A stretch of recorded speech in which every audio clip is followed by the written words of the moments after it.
The room was silent except for the steady hum of the flickering light above. Detective Harris leaned forward, eyes locked on the small TV screen playing the footage from the prison's security camera. The timestamp read 2:47 a.m. The video showed two inmates sitting at a metal table in the common area. One was Mark Keller, a man serving 20 years for armed robbery. The other was his new cellmate, a quiet man named Daniel Reeves. But what made Harris's heart race wasn't the inmates themselves. It was what Daniel was saying. His lips, faintly visible under the grainy video, formed the words, "I know who really did it." The detective froze. The case Daniel was talking about had been cold for almost 8 years. A case every officer had long forgotten. Yet here was a prisoner, someone no one trusted, claiming he knew the truth. Before Harris could process it, the camera glitched, static covering the screen for 3 seconds. When it cleared again, both men were gone. Their chairs lay tipped over, and one of the doors in the background swung open, leading to a hallway that no prisoner was supposed to enter. Harris jumped from his chair, shouting to his team, "Get me the warden, now. We might have a confession and a breakout." And just like that, the cold case that everyone forgot was back. But this time, it was being solved from inside the prison. 6 weeks earlier, the story had started quietly, inside the cold, gray walls of Brookfield Correctional Facility, a medium-security prison in Ohio. Daniel Reeves had arrived under the kind of silence that made even the toughest inmates curious. He didn't speak much. He didn't fight. He didn't even react when others tried to test him. He just stayed calm, polite, and observant. His cellmate, Mark Keller, was the opposite. Loud, impatient, and always finding ways to bend prison rules. Mark had been inside for 12 years already, and he knew how to survive, by knowing everything about everyone. So when Daniel arrived, Mark tried to figure him out like a puzzle. "You're too calm, man," Mark said one night, leaning on the bunk. "Nobody's that calm unless they've done something bad or seen something worse." Daniel gave a faint smile. "I've seen worse," he said quietly. Over the weeks, the two developed an unlikely friendship. Mark would tell stories about his days before prison, about his mistakes, his regrets, and the crimes he wished he could undo. Daniel, on the other hand, listened. He always listened. But one night, something changed. Daniel asked a strange question. "Mark," he said, staring at the dim light above them, "you ever heard about a girl named Emily Carter?" Mark froze. Emily Carter. He sat up on his bunk. That name's familiar. Wasn't she the girl who went missing years ago, in Columbus? Daniel nodded slowly. Yes, she was 17. Everyone thought her boyfriend killed her. He's still in prison for it. Mark frowned. "You talking about that Jordan Mills guy?" "Yeah, I remember that story. They said they found his fingerprints on her car." Daniel turned his head, his voice low. "They did, but they weren't the only prints." Mark stared at him. "How would you know that?" Daniel looked away. "Because I was there." The words hit like a hammer.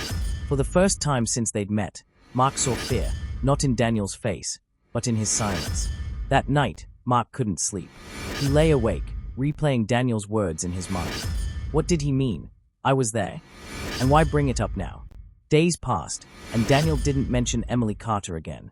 But Mark noticed him scribbling in a small notebook, sometimes during meals, sometimes late at night. One evening, Mark snatched the notebook when Daniel went to the bathroom. Inside were lists, names, dates, even small details about the case. Blue sedan, abandoned warehouse, Officer Griggs. Mark's stomach turned. This wasn't just a random memory. Daniel was writing an investigation. When Daniel returned, he didn't look angry. He simply said, "I was hoping you'd see it." Mark slammed the notebook shut. "What's this, man? You writing a novel or something?" Daniel shook his head. "No, I'm finishing something the police couldn't." Mark scoffed. "You mean that missing girl? That case is dead. No one cares anymore." Daniel leaned closer. Someone cared enough to bury the truth.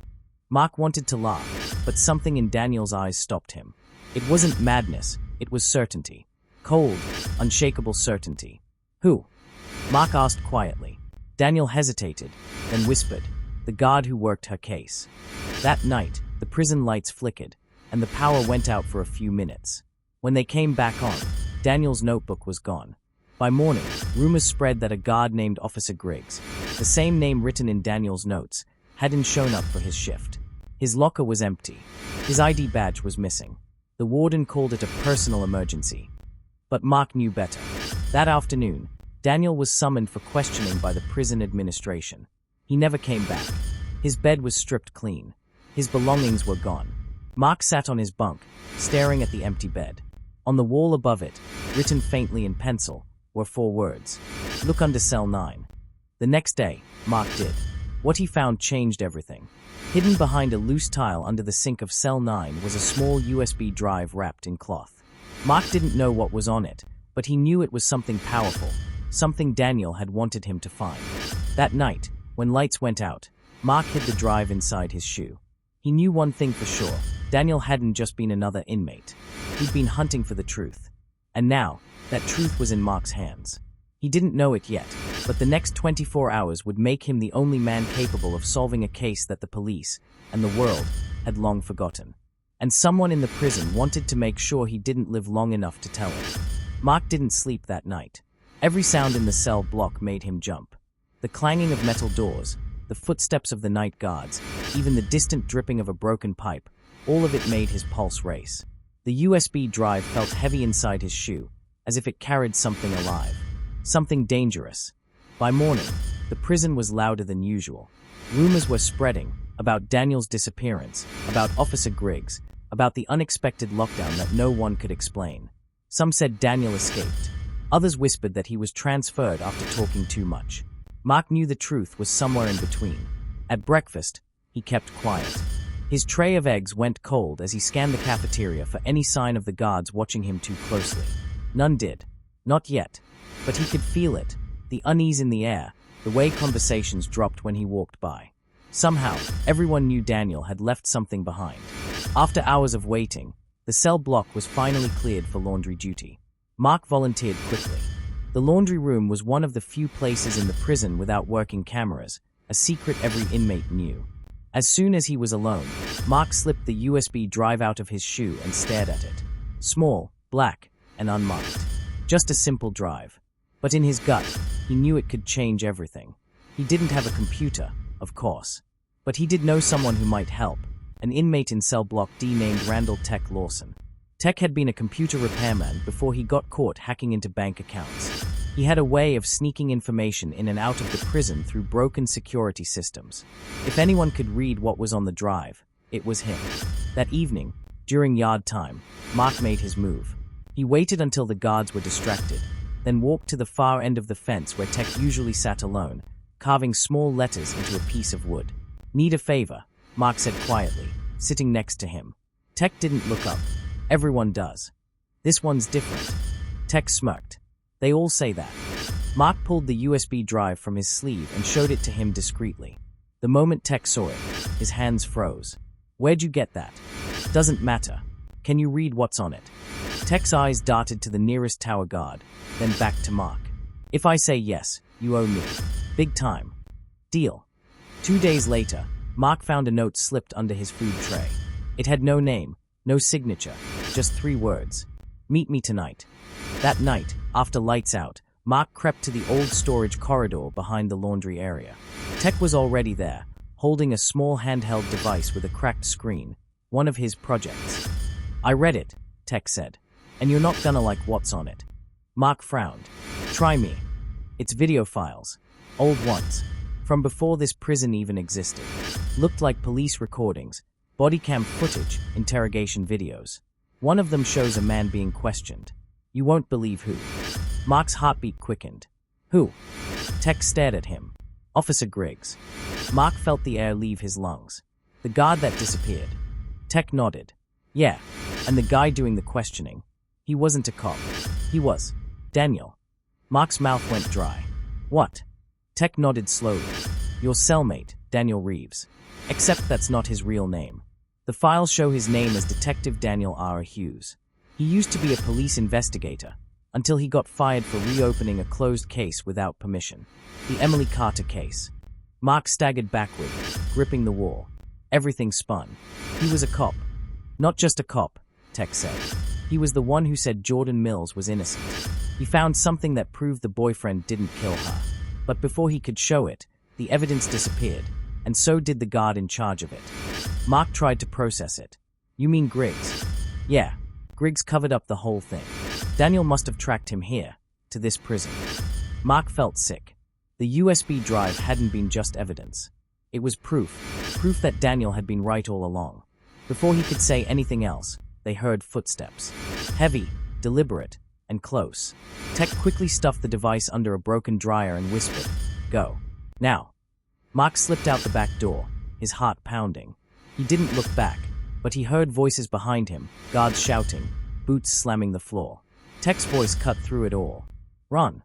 Mark made it back to his cell just before the alarm went off. The whole block lit up with flashing red lights. Inmate disturbance in laundry corridor blared over the speakers. He lay in bed, pretending to sleep as guards stormed through the halls. Within minutes, they dragged Tech out in cuffs. His face was bruised, but he didn't look scared. As he passed Mark's cell, he gave a faint smile and mouthed one word: "Upload." 2 days passed. Tech was transferred to another facility for disciplinary reasons. Mark didn't believe it. He knew Tech was gone for good. But that word, upload, stayed in his mind. That night, as Mark was cleaning his shoe, he noticed something strange. The edge of the USB drive popped open slightly, revealing a hidden memory card inside. He slipped it out, holding it under the dim light. It had a single word written on it in black marker: truth. Mark didn't know how, but he needed to get that card to someone on the outside. He thought of Detective Harris, the one who had originally handled the Emily Carter case years ago. Harris had been the only cop who believed there was more to it. Over the next week, Mark worked quietly. He started writing letters, pretending to send them to his family. But one of those envelopes held the memory card, tucked under a false lining. He addressed it to an old contact of Harris's he found in the prison's library newspaper archives, an officer named Maria Torres. It took 10 days for the letter to leave the facility. 10 long, restless days. Then, one morning, Mark was called to the warden's office. "Sit down," the warden said coldly. "You've been writing a lot lately." Mark tried to stay calm. "Just to my sister." The warden's eyes narrowed. "Strange, because your sister doesn't exist." The room went silent. Mark's pulse raced. He could see 2 guards standing behind him, hands on their belts. "Then who've I been writing to?" he asked slowly. The warden leaned forward, placing a piece of paper on the desk. It was the envelope, the same one he had sent with the hidden card. Torn open. Empty. "Next time you try to send something," the warden said, "make sure it doesn't already belong to us." Mark's stomach dropped. They had found it. He was escorted back to his cell under watch. But when the lights went out that night, something strange happened. A guard slipped a folded note through his bars. It read, "We got the card. MT." Mark froze. Maria Torres had it. Somehow, she got it before the warden did. That meant the evidence, the truth, was finally outside those prison walls. The next morning, news broke on the prison TV. A police officer named Maria Torres had reopened the Emily Carter case after new evidence surfaced. Investigators were questioning former officers connected to the case, including a missing guard named Officer Griggs. Mark smiled for the first time in months. He knew Daniel's plan had worked. The cellmate who had come from nowhere hadn't just been looking for redemption. He'd been finishing his life's work.